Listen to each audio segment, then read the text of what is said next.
sehingga kawan-kawan ini, customer ini yang mau nunggu seperti Anda mau cukup dikasih tempat duduknya. Kalau enggak nanti ngantri semua. Dan sekarang siapa yang mau disuruh? Kursi-kursi. Kalau enggak dikasih tempat-tempat, dikasih silang-silang agar mereka kemudian tidak terlalu mepet. Ya, jangan sampai terjadi gerombolan-gerombolan ya. Ya. Semua diurutkan saja, Mas.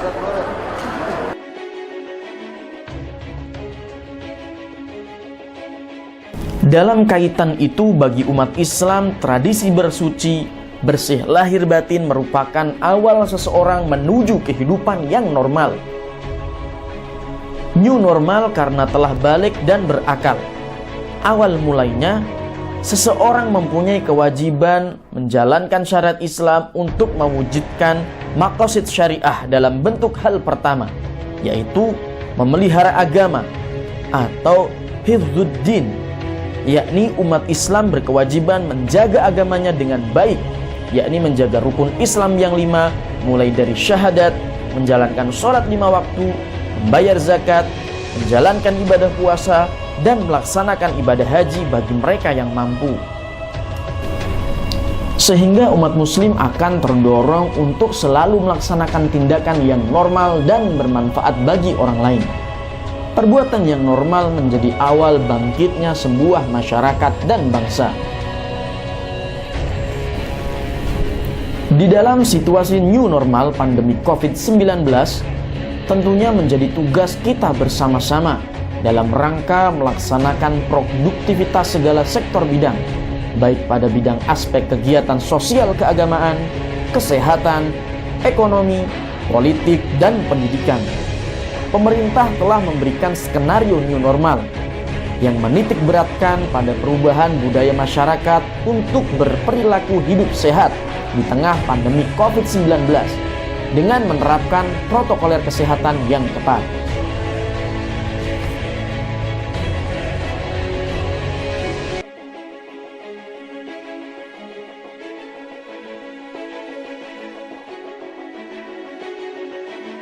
Pertama, masker.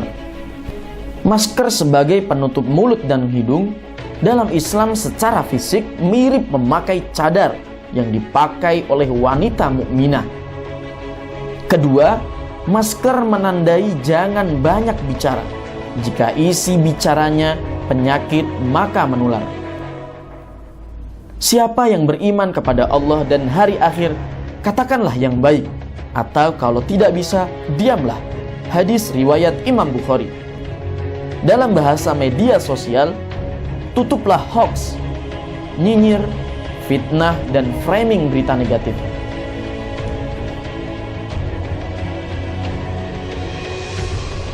Yang kedua, cuci tangan sebelum mulai melakukan kegiatan dan sesudahnya.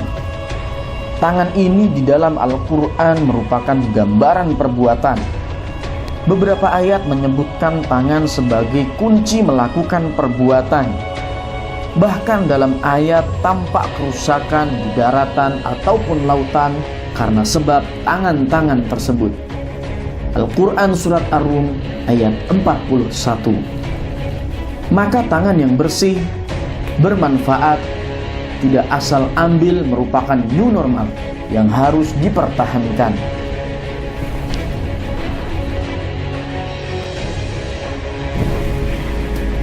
Dan yang ketiga adalah diam di rumah untuk menghindari penyakit, bahkan dituntut untuk produktif, belajar, bekerja, beribadah bersama keluarga. Itu adalah salah satu maksud rumahku, surgaku. Begitulah tuntutan dalam Al-Quran, bahwa sebuah keluarga harus mempunyai visi. Jaga diri dan keluargamu dari api neraka. Al-Quran Surat At-Tahrim ayat 6. Dalam ayat ini yang diseru adalah para ayah sebagai bapak dan suami yang harus mendidik istri dan anak-anaknya. Di rumah harus berlangsung pendidikan dan kebersamaan, bukan hanya istirahat dan santai-santai. Berkumpul di rumah lebih baik daripada berkumpul-kumpul di mal atau di pasar-pasar, bahkan di restoran. Yang keempat adalah jaga jarak atau social distancing. Dalam Islam, berkumpul harus memberikan manfaat. Tidak boleh yang berkumpul sia-sia, apalagi yang membahayakan. Dalam surah Al-Maidah ayat 2, Allah Subhanahu wa ta'ala berfirman, "Tolong menolonglah dalam kebaikan dan ketakwaan, dan jangan tolong menolong dalam dosa dan permusuhan."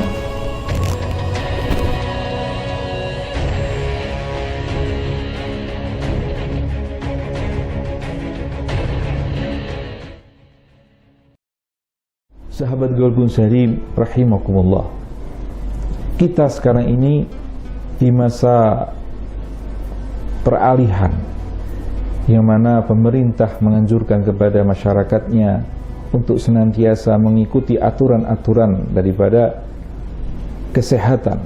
Di antaranya adalah kita dianjurkan untuk memakai masker, mencuci tangan, berjarak kepada manusia yang lain. Itu adalah sebuah satu pesan sebetulnya bagi kita, bahwa memang inilah yang terjadi. Allah Subhanahu wa ta'ala untuk memberikan sebuah peringatan kepada diri kita, bahwa janganlah yang sebelumnya kita itu menjadi masyarakat yang penuh dengan cemoohan, yang mungkin tidak kita sadari, mulut ini tidak bisa kita kendalikan, penuh dengan kebencian, menghujat sana, mencaci sana, bahkan memfitnah, dan terjadinya sebuah kriminal yang terjadi di sebuah masyarakat tersebut, khususnya bagi negara kita ini. Maka seolah-olah Allah memberikan sebuah peringatan bagi kita, bahwa kita disuruh menjaga mulut ini dengan masker yang kita kenakan di dalam kehidupan ini. Artinya Rasulullah mengatakan bahwa katakanlah yang baik jika engkau mampu, dan tidak mampu lebih baik engkau berdiam saja. Sebuah satu pesan yang harus kita renungkan bagi kehidupan ini. Begitu pula dengan kita dianjurkan untuk senantiasa mencuci tangan kita. Artinya apa yang kita lakukan, hampir semua apa yang kita lakukan dalam kehidupan ini adalah lewat yang namanya tangan kita. Kita harus bisa menciptakan karya-karya yang bermanfaat, bukan karya-karya yang memberikan madarat kepada masyarakat lain.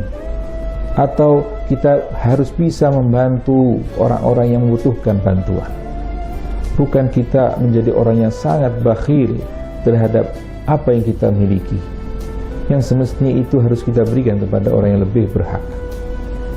Begitu pula kita disuruh menjaga jarak kepada masyarakat. Ini sebuah sinyal dari Allah Subhanahu wa ta'ala agar supaya kita jangan gampang untuk menunjuk kesalahan kepada orang lain, tapi tunjuklah diri kita. Jangan kita merasa diri kita menjadi orang yang paling benar, tapi koreksi diri kita. Ada yang salah mungkin bagi diri kita, di mana kita harus mengkoreksi, kita perbaiki diri kita, yang semua itu insya Allah menjadi sebuah tatanan kehidupan yang diridhai oleh Allah Subhanahu wa ta'ala. Sekali lagi, bahwa new normal ini adalah sebuah tatanan yang Allah berikan, yang Allah pesankan di dalam Al-Quranul Karim, yaitu supaya kita kembali kepada Allah dan Allah memberikan ampunan kepada kita. Yang mana pertaubatan itu adalah sebuah syarat bagi seseorang agar dirinya itu menjadi orang-orang yang diridhai oleh Allah Subhanahu wa ta'ala. Karena Allah mencintai orang-orang yang bertaubat, dan sekaligus Allah mencintai orang-orang yang mensucikan dirinya, baik zahir maupun batin.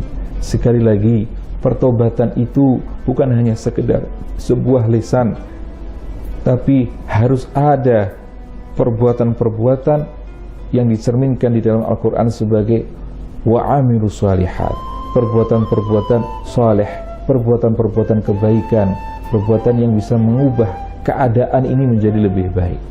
Faya insyaallah Allah akan mengubah daripada keadaan yang kita rasakan sekarang ini, yang sangat sulit ini yang dihadapi oleh masyarakat. Tapi kita memiliki Allah Subhanahu wa ta'ala yang Ghafurur Rahim, ya Arhamur Rahimin, yang jangan kita putus asa dari rahmat Allah Subhanahu wa ta'ala, karena Allah menjanjikan inna ma'al usri yusra, fa inna ma'al usri yusra, yang mana satu kesulitan, Allah memberikan dua kemudahan bagi kita. Tapi kemudahan itu memang bukan hanya dengan cara membalikkan tangan, tapi kita harus dengan kembali kepada Allah dan beramal saleh.